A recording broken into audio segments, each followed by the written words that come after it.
So I'm excited for this first panel, and as you heard in Heather on the video, Amy Simons is the founding partner of Goodwin Simon Strategic Research, and Robert Pérez is the Chief Exploration Officer at Wonder Strategies for Good. They're here this morning to talk about Heartwired for the ocean. They have done some unique research into why people from all walks of life, across race, ethnicities, faith, gender, geography, and age, care so deeply about our oceans. And what's really important is when we can understand how to talk to people about oceans and we can connect to something deeper, we're going to be much more effective messengers for our oceans, coasts, and Great Lakes. So with that, I'd like to welcome Amy Simon and Robert Pérez to talk to us about Heartwired for the ocean. Thank you.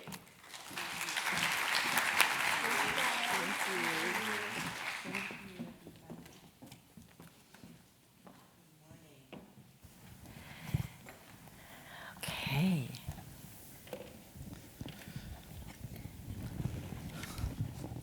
Good morning. I'm Robert Pérez from Wonder Strategies for Good. I am a messaging strategist with expertise on audience research. Great. And I'm Amy Simon from Goodwin Simon Strategic Research, and I'm a public opinion researcher with expertise in messaging and communications. We make a good team. Yes. So thank you so much for having us here today. We're really excited to share insights and recommendations from a 3-year research project to understand how to motivate diverse audiences to take action to protect the ocean. Thank you to the David and Lucille Packard Foundation for their support of this research. Together with our teams at Wonder and Goodwin Simon, Robert and I work on socially controversial and emotionally complex issues, which these days even includes ocean conservation. We lead research to understand the psychological and emotional barriers that prevent people from taking action. Then, we develop motivational strategies that help audiences overcome these barriers.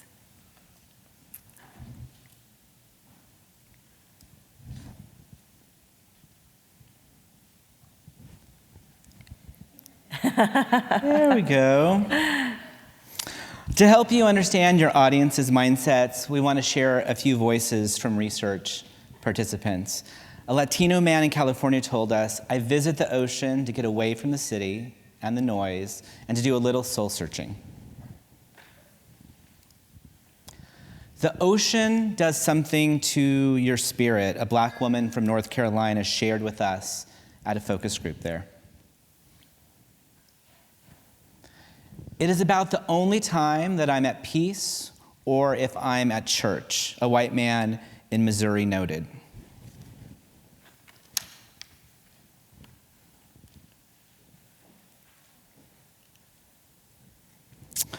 So the goal for this work was to develop messaging strategies to strengthen public support for ocean conservation and protection.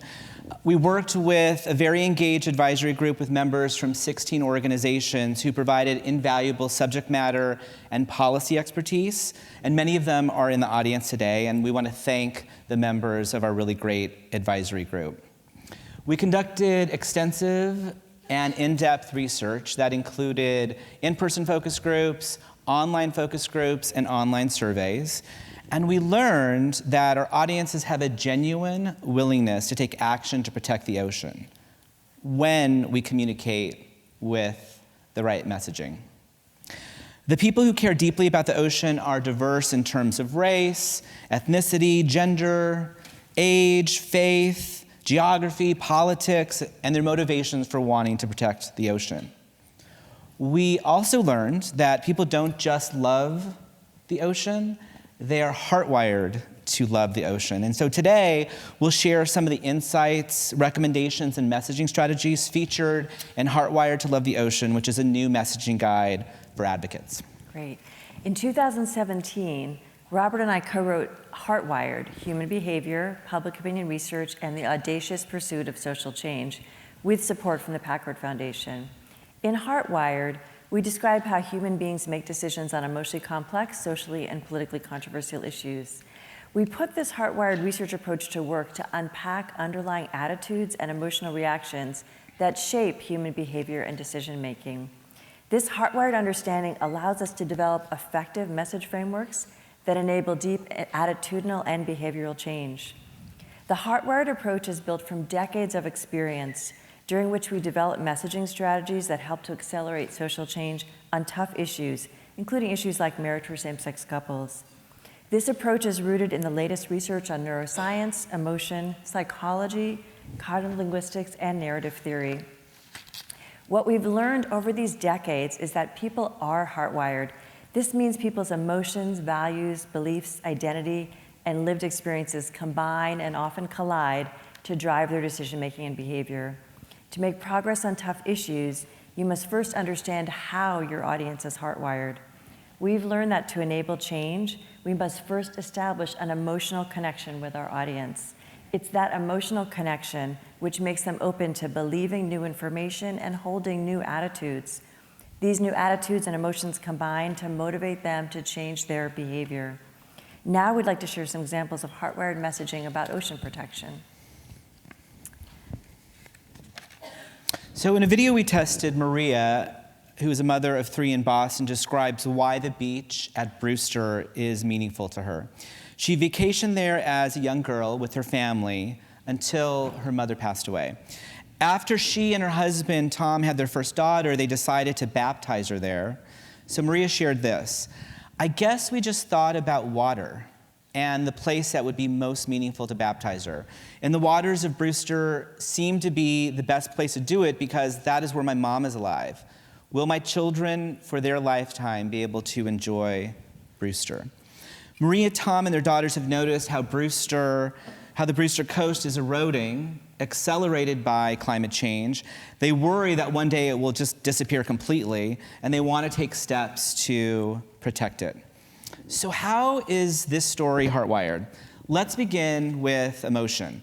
Emotions are complex feelings that human beings have in response to stimuli both within themselves and around them.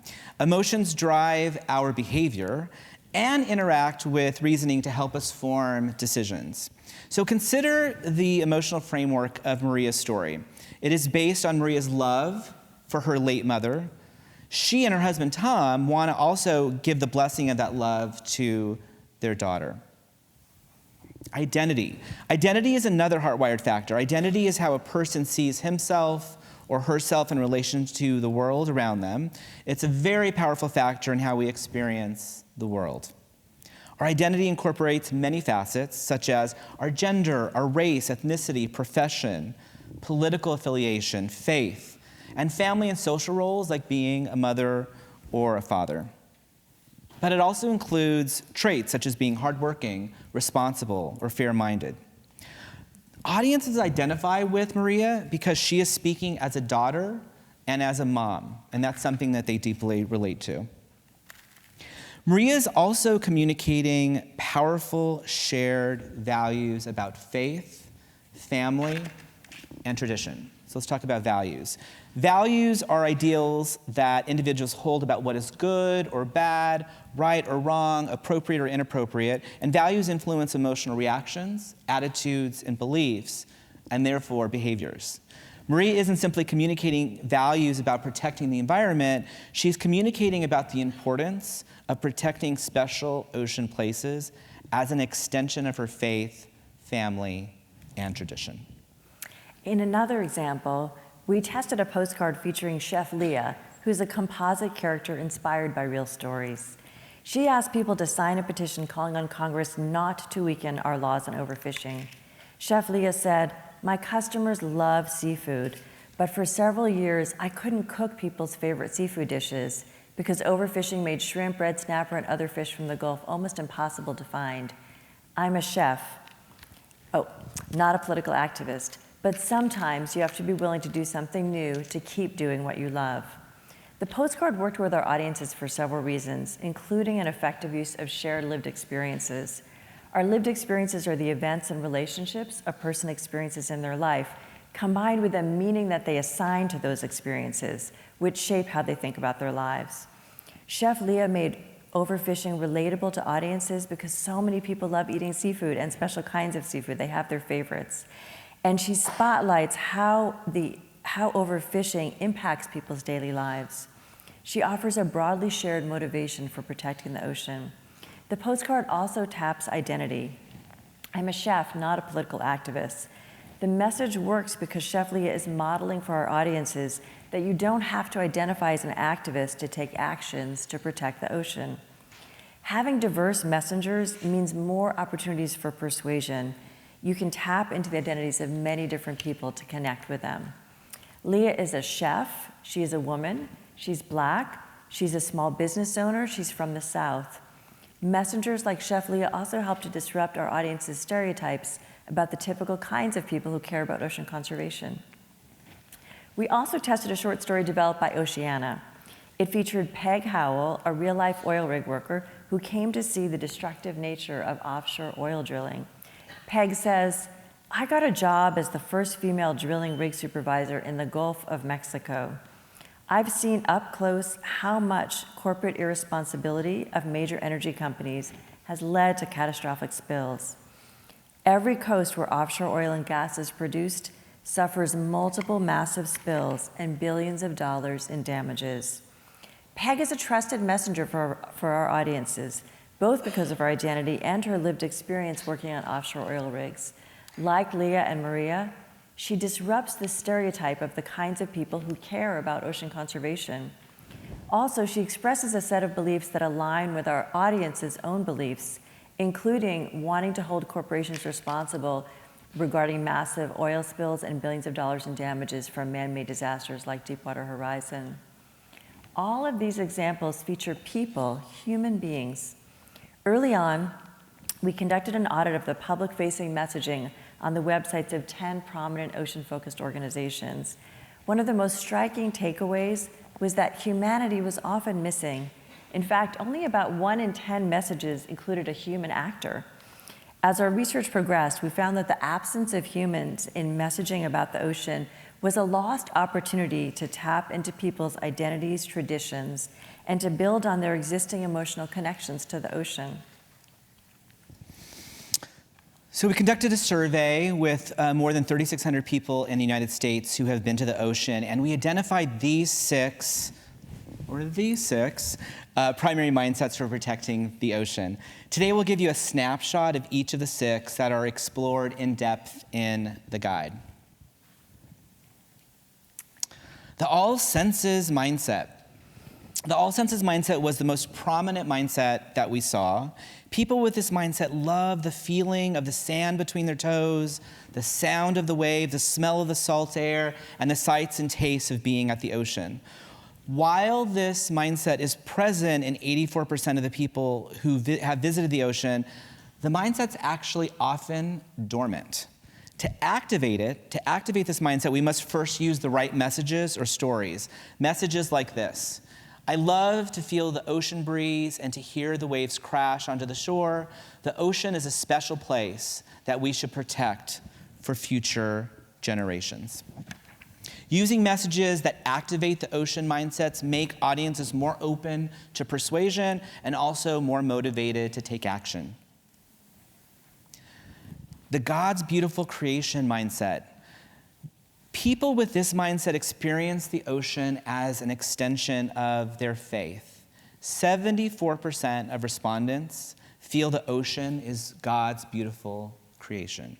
The mindset represents a vitally important opportunity for the conservation movement to reflect the diversity of the nation in terms of faith, politics, ethnicity, and race. Let's show you how. People with this mindset are more likely than average to include politically conservative people, including Republicans. But people with this mindset also include Democrats and independent voters as well, including many people of color. To flip the on switch for people with this mindset, you can use messages like this: "I believe that the ocean is God's beautiful creation, and I see it as my responsibility as a person of faith and good steward of God's earth to protect it." The amazing wildlife mindset. Many people believe the ocean is filled with the most amazing wildlife on Earth. This hardwired belief is their motivation to want to protect the ocean.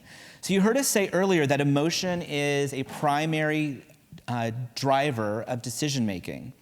In an audit that we did of conservation messaging, we saw that the emotions of awe and wonder were nearly absent from communications from conservation organizations, with the exception of marine aquariums. Here's a sample message to activate people with this mindset. The ocean is beautiful and mysterious. It's home to countless wildlife that fly above and swim below the ocean surface. That's why I want to do my part to protect this wet and wonderful place. The next mindset is laws and policies. Many of you might be familiar with this. Those with this mindset believe that we must pass laws and policies to protect the ocean. To activate those with this mindset, use messages like, the most effective way to ensure the ocean is here for future generations is to pass strong ocean protection laws that hold people accountable. Supporting these laws is a lasting and powerful way to show your love for the ocean. Notice in this message example how we're not just talking about laws. We're actually connecting the dots between people's love for the ocean and the need to pass laws to protect it. Our research shows you can strengthen support for laws that protect the ocean by combining messages that appeal to multiple mindsets at once, combining the laws and policies with all senses mindset or with God's creation, beautiful creation mindset, for example. Another important mindset is the feeling at peace mindset. So people with this mindset share this Heartwired lived experience. When I'm at the ocean, I feel at peace. On the drive to the ocean, you might feel stressed out. Traffic, kids fighting in the back.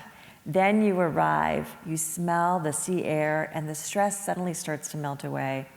People of faith told us there are really only two places where they feel this sense of peace: at church, mosque, or temple, or when they feel near the ocean or at the beach. A message to activate people with this feeling at peace mindset: I visit the ocean to feel at peace, to escape from the stress and distractions of everyday life. I want to do my part to protect the ocean and allow others to enjoy its soothing powers for years to come. Notice how we're connecting people's heartwired motivation with the need to protect the ocean. The heartwired motivation for those with another mindset, the family traditions mindset, is about the fond memories they have of spending time with their family at the ocean. Think about Maria and her family at Brewster. Brewster is home to her most cherished family memories. For those with this mindset, the ocean isn't just a place, it's an emotional experience that's uniquely suited to forge long-lasting family traditions and memories. We heard from those with this mindset that the oceans help their family to disconnect from their overwired modern life and to reconnect with each other.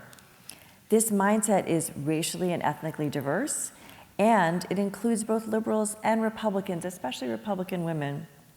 Here's a sample message.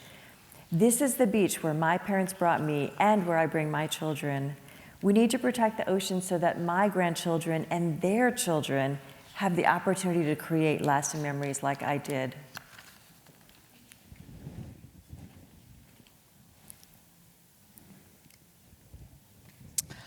In 2018, the Ocean Project, in collaboration with Mystic Aquarium and several other aquariums, put Heartwired messaging into practice.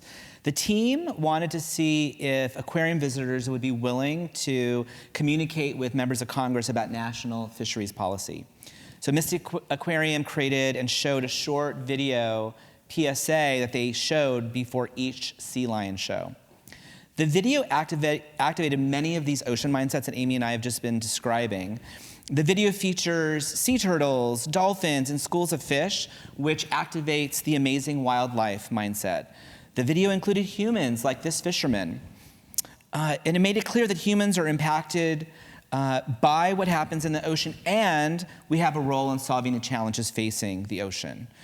The video also featured this little guy up here, touching his feet to the ocean. That activated the all senses and the family traditions mindsets. Finally, the PSA activated the laws and policies mindset because it actually showed how laws have helped to solve the problem of overfishing.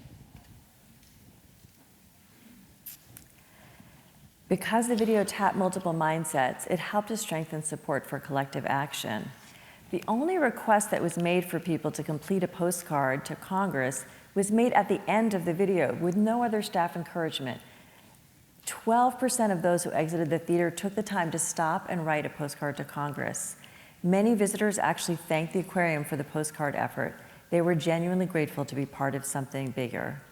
Now, We're excited to announce that Heartwired Ocean messaging grants are available for nonprofit organizations to implement these messaging recommendations and to test their impact. Conservation-oriented organizations can apply for funding and technical assistance to implement or field test this evidence-based messaging.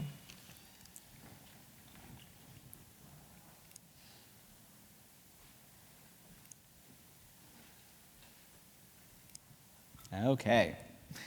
So thank you for giving Amy and me this opportunity to share a little bit about Heartwired to Love the Ocean. If you are interested in getting the messaging guide or learning more about the Heartwired Ocean grants, you can go to heartwiredforchange.com/ocean.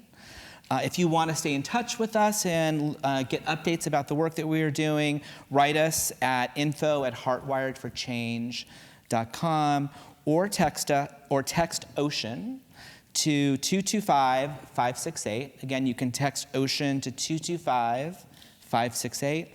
And thank you so much for having us, and thank you so much for the amazing work that you do to protect the ocean. Thank you.